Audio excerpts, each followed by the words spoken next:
ആയിഷ ബീവി റളിയല്ലാഹു അൻഹ നബി തങ്ങളോട് ചോദിക്കുന്ന ഒരു രംഗമുണ്ട്. നബിയെ, അങ്ങ് എന്തിനാണ് എപ്പോഴും ആ കിളവിയായ വയസ്സത്തിയായ ഖദീജ ബീവിനെ ഇങ്ങനെ ഓർത്തോണ്ടിരിക്കുന്നത്? അങ്ങേക്ക് സുന്ദരിയായ കന്യകയായ ഞാനില്ലയോ നബിയെ? നബി സല്ലല്ലാഹു അലൈഹി വസല്ലമ തങ്ങൾ കൊടുക്കുന്ന മറുപടി, ആയിഷ, ആര് വന്നിട്ടുണ്ടെങ്കിലും ഖദീജ ബീവിയെ പോലത്തെ ഒരാളെ അല്ലാഹു എനിക്ക് പകരം തന്നിട്ടില്ല.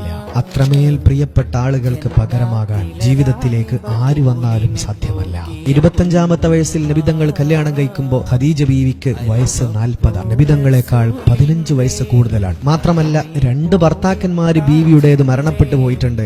അതിലൊക്കെ കുഞ്ഞുങ്ങളും പ്രസവിച്ചിട്ടുണ്ട്. 2 ഭർത്താക്കന്മാര് മരണപ്പെട്ട വിധവയായിരുന്ന ബീവിയെ പറ്റിയാണ് അവരുടെ വഫാത്തിനും കൊല്ലങ്ങൾക്ക് ശേഷം നബിതങ്ങൾ പറയുന്നത്, അവർക്ക് പകരമാവാൻ മറ്റൊരാൾക്കും സാധിച്ചിട്ടില്ല. ഹബീബിന്റെ ഓരോ പ്രതിസന്ധിയിലും പാറ പോലെ കൂടെ നിന്ന മഹദി ലോകത്തോട് വിട പറഞ്ഞത് ഇതുപോലെയുള്ള ഒരു റമളാൻ പത്തിനായിരുന്നു. ആ ഖബറിടത്തിലേക്കൊരു ഫാത്തിഹ ഓതാം.